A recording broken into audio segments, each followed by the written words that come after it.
오늘 말씀은 우리 사람이 타락한 후에 그 삶이 얼마나 비참해졌는지를 기록하고 있습니다. 혹시 여러분들은 자신의 삶이 참 비참하다 그렇게 생각했던 순간들이 있었습니까? 아마 많은 분들이 그렇게 느꼈던 때가 있었을 것입니다.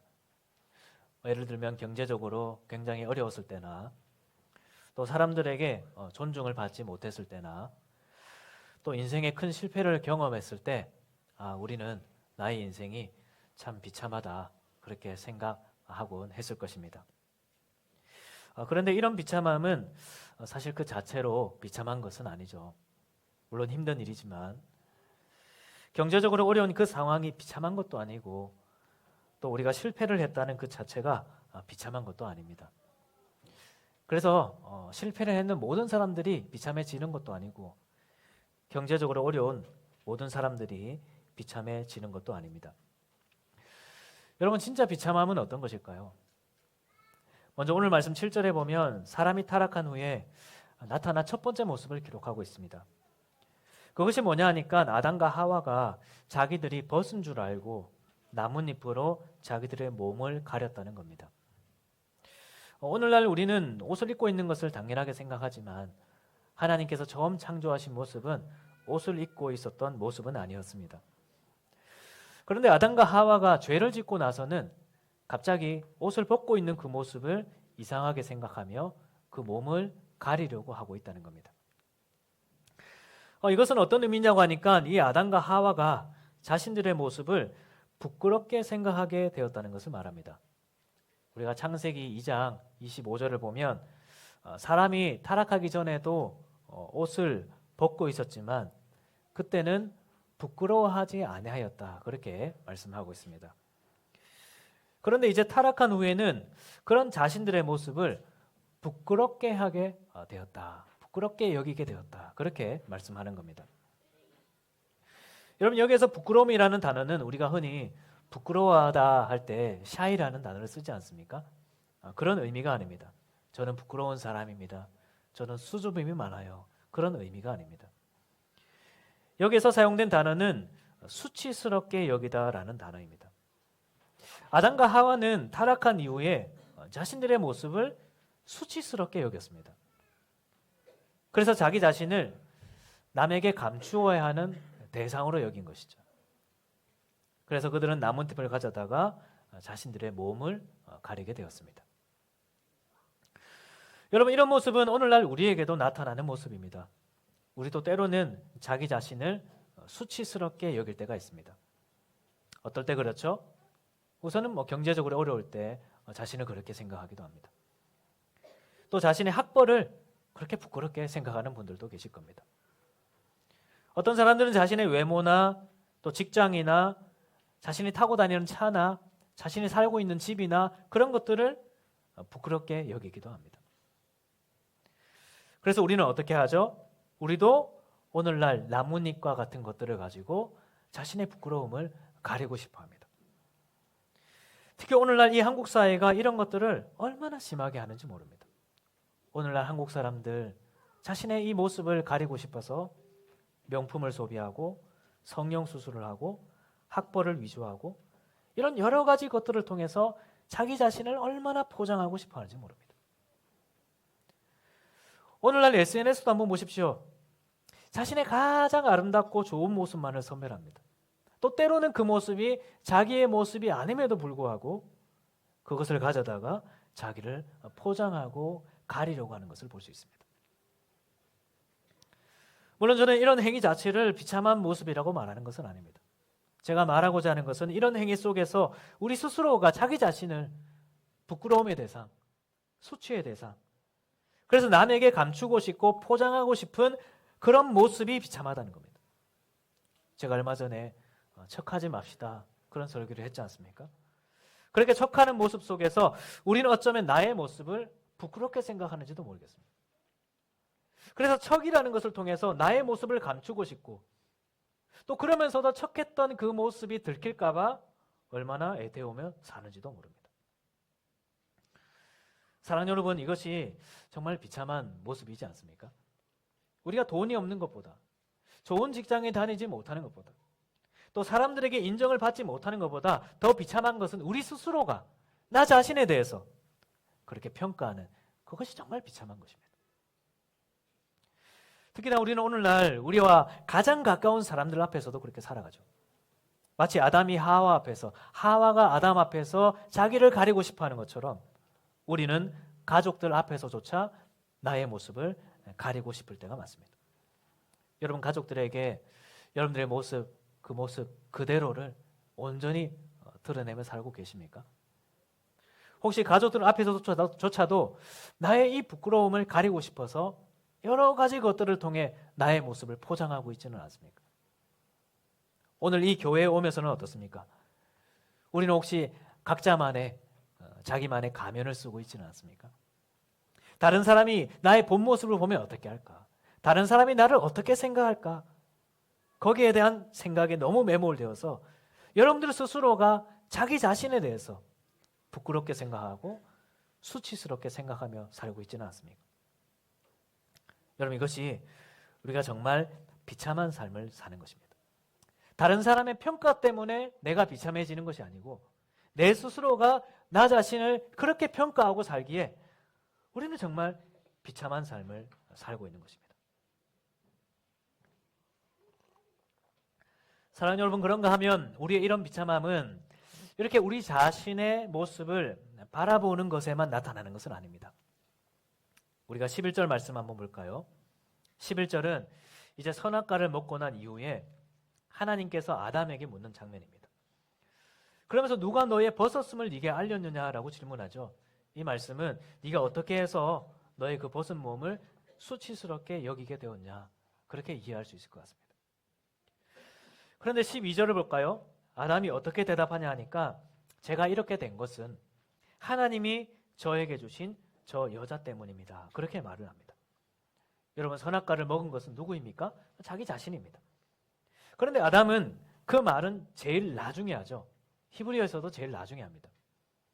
대신 누구를 가장 먼저 언급하냐 하니까 저 여자를 가장 먼저 언급합니다. 여러분, 히브리어는 대개 동사 그리고 주어 순서로 문장이 진행됩니다.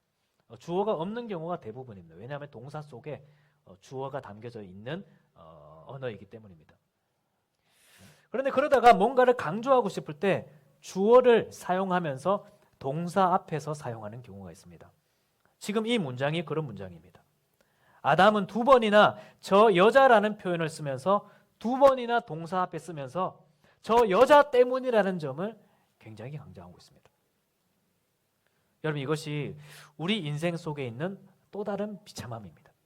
다른 사람을 사랑과 보호의 대상으로 생각하지 않고 책임 전가의 대상, 또 미움의 대상, 어쨌든 내 불행에 대한 책임을 묻고 싶은 그런 대상으로 여기는 것입니다. 우리에게도 그런 모습이 있지 않습니까? 자기를 바라보는 시선이 왜곡될 뿐 아니라 상대방을 바라보는 시선이 또한 왜곡되어서 그저 상대방을 내 불행의 원인을 제공한 사람, 또는 나를 불편하게 할 사람, 나를 불행하게 할 사람, 또 내가 살아남을 수 있다면 내 책임을 전가해도 되는 대상으로 우리는 여기고 있다는 것입니다. 여러분, 이런 모습은 정말 다양하게 나타날 수 있습니다. 회사에서 동료를 그렇게 볼 수도 있고요. 또 심지어 가장 가까운 가족 사이에서도 그렇게 할 수 있습니다. 창세기 2장 23절을 보면 사람이 타락하기 전에는 아담이 하와를 보고 이렇게 노래했습니다. 이는 내 뼈 중에 뼈요 살 중에 살이라. 이것은 완전한 연합을 노래하는 것입니다. 그런데 그렇게 내 뼈 중에 뼈요 살 중에 살이라 생각했던 그 사람을 이제는 내가 살아남기 위해서, 내가 하나님 앞에서 책임을 면하기 위해서 내 책임을 전가해도 되는 대상, 나 대신 조금 더 책임을 더 감당해도 되는 대상으로 여긴다는 겁니다. 여러분, 우리는 그러면서 상대방을 정말 나를 해롭게 할 사람, 불편하게 할 사람으로 생각하며 사는지도 모르겠습니다. 얼마 전에 어떤 한 글을 봤는데 나의 아픔을 나눴더니 약점이 되고 나의 행복을 나눴더니 시기의 대상이 되더라. 저는 우리 사랑방이 이런 모임이 되지 않았으면 좋겠습니다. 우리의 약점을 나누어도 보듬어 줄 수 있고 행복을 나누며 함께 즐거워해 줄 수 있는, 그런데 세상에는 사실 이런 비참함이 있습니다. 이것이 정말 비참함이죠. 다른 사람의 아픔을 약점으로 삼고 다른 이의 행복을 시기심으로 바라보는 인생, 정말 비참한 것입니다. 또 반대로 나의 약점을 이야기하면서도 저 사람은 나의 아픔을 약점이라고 여길 거라고 생각하는 그 마음, 또 저 사람은 나의 행복을 시기할 거야 라고 생각하며 사는, 그것이 정말 비참한 인생입니다. 지금 아담과 하와가 서로 자기 몸을 가리는 행위도 한번 보십시오. 어쩌면 이 두 사람은 상대방이 나의 모습을 수치스럽게 생각할까 싶어서 그렇게 행동했는지도 모르겠습니다. 우리도 이 세상의 것들로 그렇게 자기를 가리려고 하는 이유 중에 하나가 나 자신도 나 자신을 부끄럽게 생각할 뿐 아니라 다른 사람이 나를 어떻게 볼까? 다른 사람이 나를 어떻게 생각할까? 그런 것들 때문에 우리의 모습을 감추고 있지 않습니까? 그러면서 우리는 상대방을 어쩌면 잠재적인 가해자로 여기며 사는 것입니다. 이것이 정말 비참한 거예요.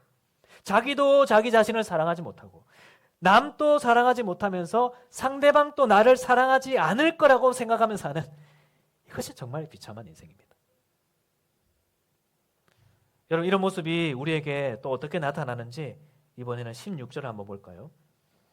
하나님은 죄로 인해 생겨날 이 비참함을 말씀하시면서 너는 남편을 원하고 남편은 너를 다스릴 것이니라, 이렇게 말씀합니다. 여기서 원하다라는 단어는 남편이 보고 싶고 남편이 필요하고 그런 의미가 아닙니다. 이 단어는 지배하려고 하다라는 단어입니다.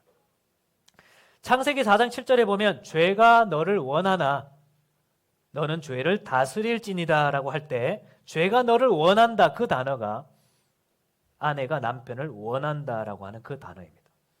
마치 죄가 사람을 지배하려고 하는 것과 같이 아내가 남편을 지배하려고 하게 될 거라는 겁니다. 그리고 남편도 자기 아내를 다스리려고 하게 될 것이다. 여기서 다스림은 선한 다스림이 아니라 억압적인 지배를 말하는 것이죠. 그러니까 타락한 이후의 인간은 이런 비참한 인생을 살고 있는 것입니다. 심지어 부부 사이에서도 서로가 서로를 지배하려고 하고 주장하려고 하고 억압하려고 하는 그런 비참한 인생을 살게 되는 거예요. 자기 자신도 사랑하지 못하고 상대방도 사랑하지 못하면서 상대방이 나를 수치스럽게 여길 거라고 생각하는 그런 비참한 인생을 살고 있는 거예요. 사랑하는 여러분, 우리의 삶은 어떻습니까? 우리도 똑같을 것입니다. 왜냐하면 우리도 죄로 말미암아 부패한 세상을 살고 있기 때문입니다. 오늘의 설교는 우리는 그렇게 살아서는 안 됩니다라고 말하기보다 우리는 그런 사람입니다라고 말하는 것입니다. 우리는 그런 비참한 삶을 살고 있는 겁니다. 이것은 우리가 부인하려고 해도 부인할 수 없는 모습이에요. 우리는 가장 가까운 사람들 앞에서조차도 자기를 가리고 싶어하고 가장 가까운 사람도 온전히 신뢰하지 못하는 삶을 살아갑니다. 사랑하는 여러분, 그렇다면 우리는 어떻게 해야 될까요? 우리는 이런 비참한 인생에서부터 어떻게 벗어날 수 있습니까? 여러분, 지금 이 비참함이 어디에서부터 나왔는지 한번 보십시오. 여러분, 이 비참함은 죄로부터 온 것입니다. 이것은 어떤 교육의 문제가 아니고 심리의 문제가 아닙니다. 이 비참함은 순전히 죄로부터 나온 것입니다. 여러분, 죄가 무엇이죠? 죄는 우리 스스로가 하나님이 되고 싶어하는 것입니다. 그래서 하나님이 세우신 질서를 떠나서 하나님 말씀 안에 살면서 하나님의 다스림을 살기를 원하지 아니하고 하나님을 떠나서 내가 원하는 대로 살고자 하는 것이 죄죠. 그래서 아담과 하와가 선택한 것이 무엇입니까? 선악과를 먹은 것입니다. 하나님께서 금지하신 단 하나의 명령을 어기면서 내 원하는 대로 살고 싶다, 그런 삶을 선택한 것이죠. 그런데 그런 죄로 인해 어떤 일이 일어납니까? 하나님과의 관계가 단절됩니다. 8절에 보면 아담과 하와는 이전과는 다르게 하나님을 피하여 숨는 것을 볼 수 있습니다. 여러분, 우리의 모습도 보십시오. 우리가 죄를 지으면 당장 하나님을 피하고 싶어 하죠. 여러분, 우리의 비참함은 바로 여기에서부터 오는 거예요. 왜냐하면 우리가 하나님을 떠나서는 나 자신의 모습, 상대방의 모습, 그 의미를 온전히 볼 수 없기 때문입니다. 우리 삶의 의미는 하나님이 부여하신 것입니다. 우리의 삶이 얼마나 가치 있는지는 하나님이 부여하신 거예요. 우리가 우리의 삶의 의미를 만들어낼 수 없는 것입니다. 우리가 하나님을 떠나서 내가 내 삶에 의미를 부여하고 내가 세상의 것들로 나의 삶을 치장하고 포장해 나갈 때 우리는 끊임없이 나 자신을 부끄럽게 생각하고 끊임없이 수치스럽게 생각할 것입니다. 계속해서 가리려고 할 거예요.